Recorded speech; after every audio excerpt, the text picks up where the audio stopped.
Ah là là, cette dent de spinosaure est tout bonnement magnifique. Sans oublier cette dent de Carcharodontosaurus. Tout bonnement incroyable. Bof, moi ça m'effleure pas. Eh Dodo, on en parle de ta passion pour les trilobites alors? Tu crois que c'est mieux? Ouais, qu'est-ce que tu as contre les trilobites? C'est pas très gentil ça. Hein, Paul? Oh là là, il est vexé maintenant. Tu parles à ton trilobite, toi. C'est même pas le tien, c'est le mien. Oui, Michel, Dodo est là, ne t'inquiète pas. Il vient de changer son nom en moins de 2 secondes.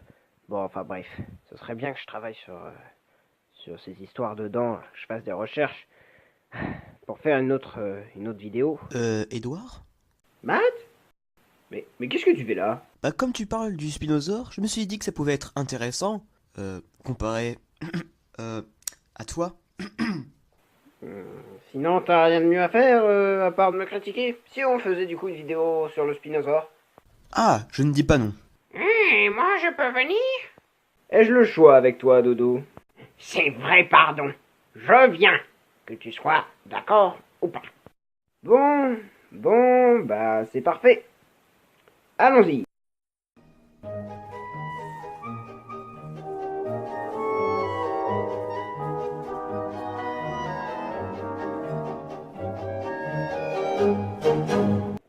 Bonjour à toutes et à tous, c'est Edward de la chaîne Edouardino en direct. Je suis en compagnie de Dodo. Mais laisse passer la star de la vidéo. Oui, bref.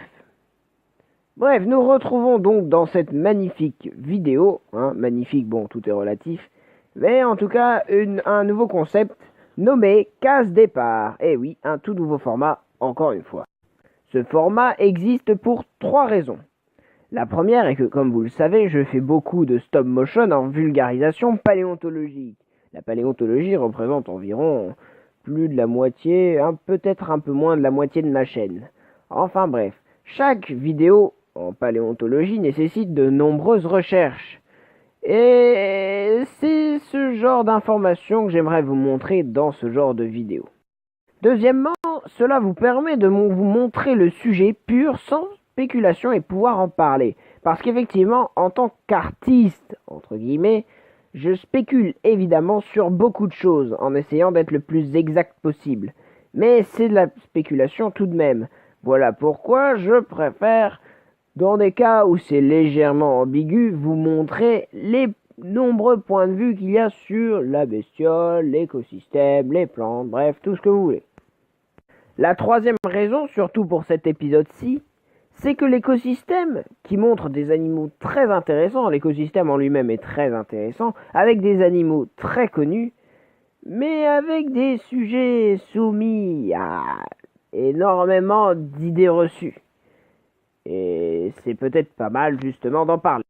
Bref, du coup vous vous dites « Oh, mais tu fais des vidéos sur la paléontologie, tu vas donc parler de choses et tout, et puis tu vas nous en parler. » Malheureusement non. Et je vais vous expliquer pourquoi. C'est tout simplement parce que je ne suis pas vulgarisateur en paléontologie. Je suis incapable de vous parler de choses sans... En fait, à chaque fois, on me l'explique à moi. Ce qui fait que je trouve ça un peu hypocrite de vous apprendre ce que j'ai appris. Juste dans le cas de vous aider individuellement, pourquoi pas, mais sur une vidéo de grand format, je trouve ça un peu hypocrite. J'ai donc décidé de faire appel à d'autres vulgarisateurs en paléontologie, et j'ai donc recours à des amis, et Matt, du coup, ici présent, va donc vous parler du spinosaure. Matt, c'est à toi. Alors, Proxima b est une exoplanète qui serait dans la zone... Et Matt, et le spinosaure? Ah, mince, c'est le mauvais script. Spinosaurus est le genre type de la famille des Spinosauridae, dans lequel on peut trouver Baryonyx, Suchomimus, Irritator et plein d'autres encore. Spinosaurus signifie lézard épineux, et le genre contient 2 espèces. Spinosaurus abgitiacus, dont les restes ont été retrouvés en Égypte, et Spinosaurus maroccanus, qui lui a été découvert au Maroc. Il vivait dans ce qui est aujourd'hui le nord de l'Afrique, pendant l'Aptien et le Cénomanien au cours du Crétacé inférieur. Il a été nommé par le paléontologue allemand Ernst Trömer en 1915. Il aura même découvert le fossile de Spinosaurus le plus complet. Alors pour vous, il manque peut-être beaucoup de choses, mais à ce jour, nous n'avons jamais découvert un fossile de Spinosaurus aussi complet que celui-ci. Malheureusement, la totalité des ossements de l'holotype de Spinosaurus aegyptiacus fut détruit lors d'un raid aérien dans la nuit du 24 au 25 avril 1944. Ce qui caractérise Spinosaurus est l'os nasal qui formait une crête osseuse. Mais le plus impressionnant sont les épines neurales hypertrophiées qui soutenaient une voilure dorsale gigantesque. Elle devait servir à intimider d'autres prédateurs comme Carcharodontosaurus, et elle devait servir à séduire des femelles lors des périodes de reproduction. Il faut savoir aussi que comme tous les dinosaures théropodes, Spinosaurus était sûrement de sang chaud, donc sa voile dorsale n'avait sûrement pas une fonction thermorégulatrice. Son régime était sûrement piscivore, comme nous le montrent ses dents coniques et sa mâchoire longue et étroite, ce qui est plutôt pratique pour plonger son rostre dans l'eau et ainsi chasser des poissons. D'ailleurs, pour la petite histoire, une étude qui se base sur une analyse au scanner sur le museau d'un Spinosaurus aegyptiacus prouve que les foramen, des trous qui se situent tout au bout du museau, étaient reliés au cerveau. On pense donc que Spinosaurus ainsi que d'autres Spinosauridae étaient donc pourvus de récepteurs de pression à l'intérieur du crâne. Cela permettait à l'animal de détecter les mouvements des poissons dans l'eau et ainsi les capturer même dans une eau trouble. Il possédait aussi des pattes antérieures très développées, se terminant par de grandes griffes qui devaient lui permettre de tenir sa proie hors de l'eau. Il avait donc un plus grand avantage comparé aux autres théropodes qui, eux, ont un régime carnivore. Ce qui empêchait d'être en concurrence avec Carcharodontosaurus, qui pouvait tout de même atteindre 15 mètres de long. Mais par contre, il devait avoir une concurrence avec Sarcosuchus imperator, qui lui aussi avait un régime piscivore. Et non pas carnivore comme veut nous faire montrer la BBC. Hop hop hop, ça passe Spinosauridae sans moi, mais laissez-moi faire. Daniel, mais qu'est-ce que tu fais là? Ah, je l'ai appelé pour qu'il parle de phylogénie. C'est pas mal, non? Ah bah écoute, ok, y a pas de souci. Vas-y alors. Les Spinosauridae constituent des dinosaures de la famille des théropodes Megalosauroidae. Les Spinosauridae sont connus pour le genre Baryonyx, Suchomimus, Ichthyovenator, etc., etc. Spinosaurus est un Spinosauridé de la sous-famille des Spinosaurinés, comme Tigilmassasaurus ou encore Xalaia. Son holotype a été incendié lors de l'incendie de Rio de Janeiro. Ainsi, Spinosaurus fait aussi partie des Spinosaurini, donc une sous-famille qui contient Tigilmassasaurus aussi. Spinosaurus, pour l'instant, a deux espèces. Spinosaurus aegyptiacus, qui est l'espèce type qui a vécu en Égypte, et Spinosaurus maroccanus. Oui, moi je me demande un truc. Sigilmassasaurus, tu viens de mentionner ce genre, mais il me semble qu'il avait un problème. Mais j'arrive plus à me souvenir. C'était... On parle de Sigilmassasaurus et ça ne m'appelle pas? Ah putain, je le savais, vous êtes des fascistes. Fascistes! Waouh, Masto! Mais enfin, laisse-le, il est content. Allez, laisse-le parler de Sigilmassasaurus, Edward. Regardez à présent cette magnifique illustration de l'Afrique du Nord durant l'Albien et le Cénomanien réalisée par Atroxwan. Ne remarquez-vous pas quelque chose d'étrange? Eh oui, il y a un autre Spinosauridé. Son nom est Sigilmassasaurus brevicolis et il a vécu en même temps et au même endroit que Spinosaurus. Celui-ci est au cœur d'une grande controverse. Celle-ci commença en 1996 ou 96 quand Dale Russell découvrit des vertèbres cervicales, dorsales et caudales. Il les décrivit et le nomma au nom de Sigilmassasaurus brevicolis, en raison de la courte taille des cervicales, et certains le rapprochaient de ce que Ernst Trömer avait découvert et nommé Spinosaurus B, le nommant ainsi synonyme de Sigilmassasaurus. Alors Russell créa une nouvelle famille, celle des Sigilmassasauridae. Une étude réalisée par Paul Sereno renomma cet holotype Carcharodontosaurus, due à des similarités entre les vertèbres cervicales des deux fossiles. Mais des études ultérieures de Fernando Novas et de McPheeters démontrent non seulement que celles-ci ne correspondent pas à des cervicales de Carcharodontosaurus, mais ils ont aussi démontré que les vertèbres caudales appartenaient à un iguanodonte. Cela fit de Sigimasasaurus à nouveau un genre valide. Sauf qu'en 2014, Nizar Ibrahim et ses collabos ont déterminé que Sigimasasaurus était un néotype de Spinosaurus aegyptiacus, ce qui définit Spinosaurus maroccanus comme un nomen dubium. Et ces éléments seront utilisés pour la reconstitution de 2014 de Spinosaurus, celui qui est quadrupède. Sauf que beaucoup remettent en cause ce modèle parce qu'il est constitué de plusieurs individus de plusieurs collections, assumant d'âges différents. C'est ce qui est pour moi l'explication de l'atrophie des membres postérieurs et du bassin. Pour en finir, en 2014, Evers publie une étude qui exclut, pour de bon, Sigimasasaurus du genre Spinosaurus, le définissant comme un spinosauridé distinct. Et une étude de 2018, réalisée par Thomas Harden, corrobore cette idée en confirmant son appartenance aux spinosauridés, mais en le classant dans l'infrafamille des Spinosaurini, avec le genre Spinosaurus. Certains ont attribué par la suite le plus grand spécimen de Spinosaurus aegyptiacus à Sigimasasaurus brevicolis, le considérant par là même comme plus grand que Spinosaurus. Sauf que c'est très dur de savoir à qui appartient quoi. Donc au final, Sigimasasaurus brevicolis est un genre à une espèce valide, appartenant à l'infrafamille des Spinosaurini. Merci à Edouard, parce que oui, Eduardino s'appelle Edouard, pour me laisser passer dans sa vidéo. Oui, bon, enfin, c'est Dodo qui a pris l'initiative, mais oui, j'étais d'accord, oui, globalement, oui. Bon, moi je vous laisse parce qu'il y a des fascistes qui me poursuivent.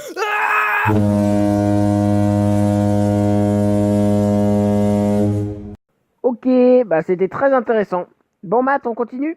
On va continuer avec la quadrupédie du Spinosaure, tiens. Tu pourrais nous en parler? Alors sur internet, quand on fait des recherches sur Spinosaurus, on trouve la version bipède et la version quadrupède. Mais comment on a pu en arriver à ça? Pour cela, il faut remonter en 2014. Un paléontologue américain spécialisé dans les Spinosauridés, Nizar Ibrahim, propose une nouvelle version du Spinosaurus. En effet, il se base sur la découverte de restes d'ossements fossiles de Spinosaurus au Maroc. Mais ce dernier est très incomplet. Il va donc rajouter d'autres restes de Spinosaurus qui ont été rachetés à une collection privée. Lui et son équipe obtiennent donc une anatomie de Spinosaurus bien différente de la version bipède. Les pattes postérieures sont très atrophiées, mais le plus étrange, c'est que ces pattes antérieures ne sont pas bien adaptées à une locomotion quadrupède. Le néotype quadrupède n'est pas vraiment accepté par la communauté scientifique, car le problème, c'est que les restes proviennent de plusieurs endroits différents, et il se pourrait bien qu'ils n'ont pas tous le même âge. Donc l'anatomie de Spinosaurus qui est toujours acceptée par la communauté scientifique est la version bipède. Et c'est là que ça coince. Effectivement, en tant qu'artiste, entre guillemets, mais vulgarisateur, je dois quand même spéculer pour faire ma stop motion. Je dois donc finalement choisir une forme pour mon Spinosaurus. Bipédie, quadrupédie, et même dans ces deux formes, il y a tellement de variations possibles. J'ai donc dû faire un choix, car la spéculation implique des partis pris, qu'ils soient logiques ou préférentiels, ou les deux, ce que je m'efforce de faire. Je vais donc vous expliquer mon cheminement. Pour moi, il était évident qu'un théropode quadrupède, un Spinosaurus quadrupède, c'était non. On n'a jamais encore retrouvé de théropode quadrupède, et pour qu'on en trouve un outre le néotype de Nizar Ibrahim, ça me semble difficile d'accepter cette forme. C'est pour ça que je ne suis pas vraiment parti pris quadrupédie Spinosaurus. Je n'aime pas trop, cependant, cet argument est défendable par le fait que, effectivement, avant qu'on trouve Tyrannosaurus, qui avait pensé à un théropode herbivore? Bon, voilà. Cependant, je ne peux pas me permettre de dire il est forcément bipède sans rajouter quelque chose, car en effet, l'animal était vraisemblablement semi-aquatique, comme l'a montré Matt, avec ses outils non négligeables pour la pêche, et j'ai donc agi en conséquence. Les animaux semi-aquatiques avaient des membres atrophiés. Pourquoi? Parce qu'ils n'en ont pas besoin, étant donné que leur poids est soutenu par la force contraire de l'eau, nommée communément la poussée d'Archimède. J'ai donc choisi cette forme-ci, la bipédie, aux membres atrophiés. Donc pas à la Jurassic Park 3, bien évidemment. Bon, on reprend avec la fin du Spinosaure. Matt, je t'en prie. Malheureusement, tout règne à une fin.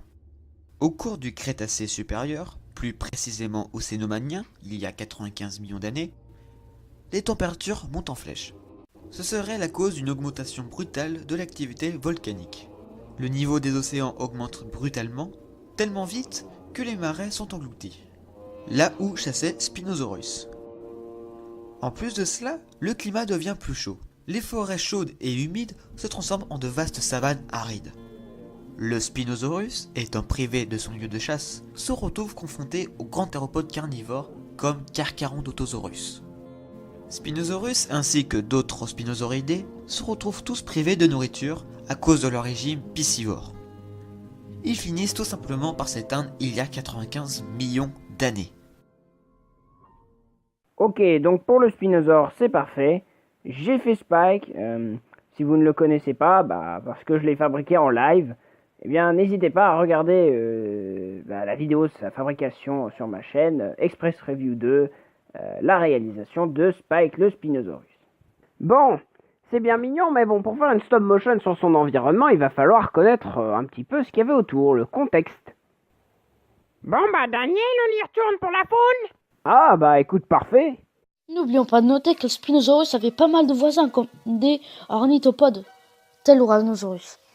Uranosaurus est un ornithopode qui pouvait mesurer 7 à 8 mètres de long.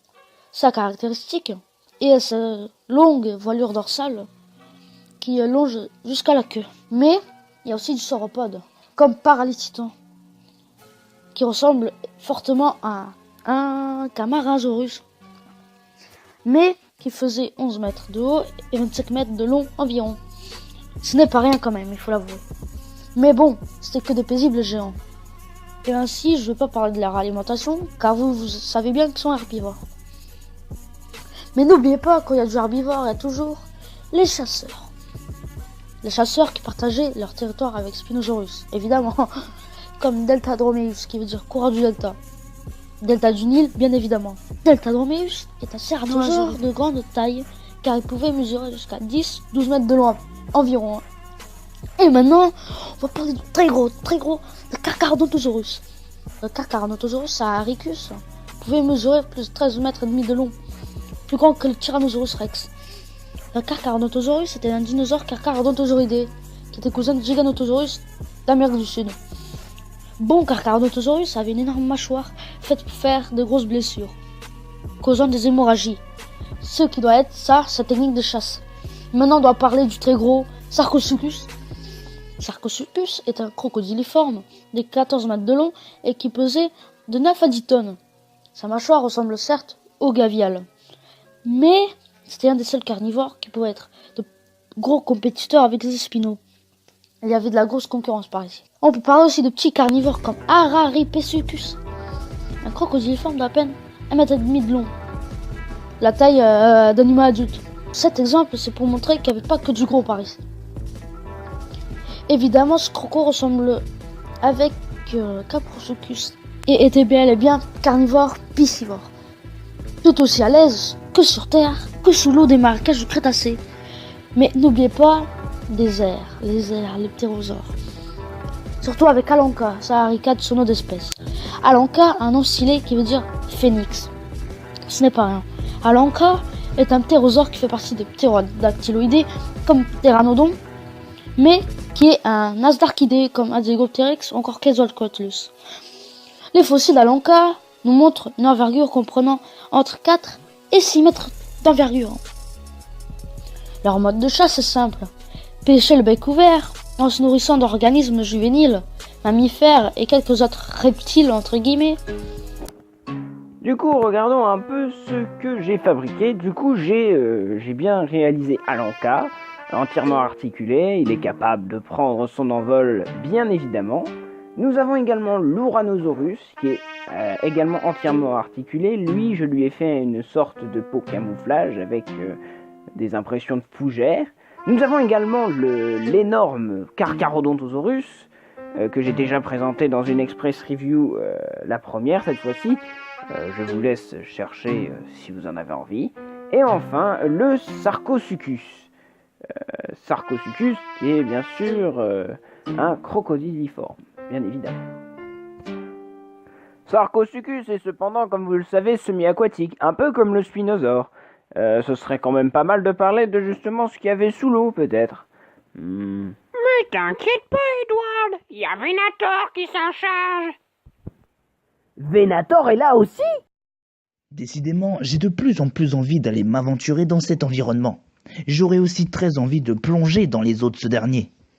Car ils étaient eux aussi riches d'une biodiversité extrêmement diversifiée. C'est ce qu'on va voir tout de suite, alors c'est parti. On va tout d'abord parler des sarcoptérygiens, qui sont des poissons caractérisés par la présence de poumons. Gigas du genre Mawsonia est le plus grand poisson osseux de cet environnement. C'est un poisson de l'ordre des sélacantiformes, comme notre fameux sélacanthe actuel, malheureusement en voie d'extinction. Mais la taille de celui-ci pouvait varier entre 4 et 6 mètres. Parlons maintenant d'un autre sarcoptérygien, Neoceratodus africanus. On a assez peu de restes fossiles pour Neoceratodus africanus, dont les dents caractéristiques du genre Neoceratodus. Son cousin encore actuellement existant, le plus proche, est Neoceratodus forstei. Malheureusement lui aussi en voie d'extinction. Neoceratodus africanus était un dipneuste dont la taille pouvait atteindre les 3 mètres de long. Et sa morphologie était, comme celle des autres dipneustes, parfaitement adaptée à nager en eau très peu profonde. On suppose même qu'il aurait pu aller faire un petit tour sur terre ferme. Grâce à ses nageoires pectorales et pelviennes charnues, il aurait pu se déplacer durant un court instant sur la terre ferme. Ces nageoires charnues ressemblent beaucoup à nos membres. Et d'ailleurs, pour info, nous sommes des sarcoptérygiens. Parlons maintenant des actinoptérygiens, autrement dit les poissons à nageoires rayonnées. Le genre Paranogmius pouvait atteindre jusqu'à 3 mètres de long, lui aussi. Il est beaucoup plus aérodynamique que les autres, il ressemble à un poisson marin. En même temps, c'est un actinoptérygien. Attention, pas de généralité, car la convergence évolutive est là pour nous émerveiller. Mais tu fais des rimes maintenant? On va à présent s'attaquer à un actinoptérygien ressemblant beaucoup à un dipneuste, possédant lui aussi un poumon. Le genre Bawitius pouvait lui aussi mesurer jusqu'à 3 mètres de long. C'était un actinoptérygien dont les nageoires ressemblaient légèrement à des nageoires trapues de sarcoptérygiens. Car il vivait lui aussi, très certainement comme ses cousins encore vivants actuellement, en eau très peu profonde. Mais il n'a pas que ça en commun avec les sarcoptérygiens. En effet, il possède lui aussi des poumons. Il en possède 2, mais à la différence des sarcoptérygiens, qui possèdent des poumons constitués de tissus pulmonaires, c'est-à-dire d'alvéoles pulmonaires, eh bien on pense que les poumons de Bawitius n'étaient que des sacs lisses pouvant se remplir d'air, et richement vascularisés pour favoriser les échanges. Du moins c'est ce que pensent les paléontologues en comparant le genre Bawitius à des membres encore existants actuellement de la famille des Polypteridae. Parlons à présent des poissons cartilagineux, autrement dit les requins. Onchioriptis est un chondrichtien ou poisson cartilagineux de l'ordre des pristiformes comme nos poissons-scies actuels. On a retrouvé pour ce genre des morceaux de rostre ainsi que des dents rostrales. On suppose que l'animal pouvait atteindre les 8 mètres de long. Parlons maintenant des crocodiliens. Je vais vous décrire 2 genres typiques de cet environnement. Sarcosuchus était un crocodilien dont la taille pouvait atteindre les 12 mètres de long. Il est très facilement reconnaissable de par la forme particulière de son crâne. Ce dernier cohabitait avec un autre crocodilien très différent, de par son mode de vie qui n'était pas du tout le même que celui de Sarcosuchus. Stomatosuchus est un genre de crocodilien possédant des mâchoires très fines et larges. Il ne possédait que des petites dents coniques, seulement présentes sur la mâchoire supérieure. On suppose qu'il se nourrissait à peu près de la même manière que nos orcales actuels, c'est-à-dire en englobant une grande quantité d'eau avec de la nourriture à l'intérieur. Donc après cette petite liste d'animaux aquatiques, semi-aquatiques qui vivaient justement en Afrique du Nord, au Cénomanien, j'ai fait une petite sélection, alors notamment avec Stomatosuchus, qui ne vivait pas exactement à cet endroit, mais que je me suis permis d'ajouter par proximité relative. Nous avons également une famille d'Oncopristis, alors un grand et un petit, qui étaient justement des sortes de poissons-scies, des requins-scies, comme on les les appelle communément aujourd'hui. Et nous avons enfin Maosonia, un énorme poisson de 6 mètres de long. Ça fait de quoi manger dessus. Bon, c'est bien mignon de parler du paléo-environnement, mais justement, jusqu'à présent, on a un peu contourné le sujet. On a juste parlé des animaux qui étaient côtoyés. Quelqu'un voudrait bien se charger de ce sujet, s'il vous plaît? Mais attends, Alexis va parler du paléo-environnement. Attends, mais tu as ramené Alexis? Et attends, t'as encore rien vu? Il y a encore la paléobotanique. Le site fossilifère mondialement connu des Kemkem au Maroc représente un tout petit échantillon du vaste écosystème deltaïque aux vastes forêts humides qui bordaient autrefois le littoral nord-africain. Au Cénomanien, l'Afrique du Nord est recouverte en partie par un désert aussi vaste que notre désert de Gobi aujourd'hui, une forme de proto-Sahara. On remarque donc que l'écosystème humide deltaïque, où prospéraient d'innombrables espèces, tels le Spinosaurus maroccanus, le Carcharodontosaurus saharicus ou encore les Paralititans stromeri, était en réalité bien fragile, enclavé entre le désert et l'océan. Il paraît ainsi évident que si l'habitat venait à disparaître, toutes les espèces y vivantes alors seraient irrémédiablement condamnées au même sort. Il y a 95 millions d'années, à l'aube du Turonien, de grandes transgressions marines résultant d'un réchauffement global viennent submerger les zones deltaïques riches en biodiversité. On remarque que cette date coïncide très exactement avec l'extinction des faunes des Kemkem. N'ayant pas pu survivre dans les vastes zones désertiques, ils ont tout simplement disparu. Pour en revenir au paléo-environnement des Kemkem, eh bien le site fossilifère ne constitue pas un ancien milieu anoxique, c'est-à-dire un milieu où la teneur en dioxygène est nulle ou quasiment nulle, comme Solnhofen par exemple, où on a découvert l'Archaeopteryx. Nous ne sommes donc clairement pas dans le cas d'un Conservat-Lagerstätte, où des restes fossiles de plantes sont régulièrement préservés. Il est donc difficile de se représenter la flore du milieu sans fossiles de plantes. Je me suis donc aidé en toute logique des gisements tunisiens et égyptiens qui eux présentaient des restes foliaires et qui en plus étaient contemporains bien évidemment des Kemkem. Ainsi, le milieu deltaïque où prospérait Spinosaurus était un écosystème chaud et humide, dont la flore gondwanienne se caractérisait par une domination d'épinophytes comme Araucaria. Le site tunisien a aussi permis la découverte d'un nouveau conifère, le Supressinocladus, qui devait être abondant dans les milieux deltaïques. Wexellia reticulata, une filicophyte arborescente présente dans le registre fossile mésozoïque depuis l'Oxfordien, a été aussi découvert dans les gisements tunisiens et égyptiens du Cénomanien. En toute logique, elle est donc aussi présente dans les Kemkem. Cette plante appartenant à la famille des Matoniacées est une fougère arborescente hygrophile, se développant ainsi dans les mangroves et les marécages. Ces grandes frondes devaient être idéales pour l'alimentation des grands herbivores comme l'Uranosaurus.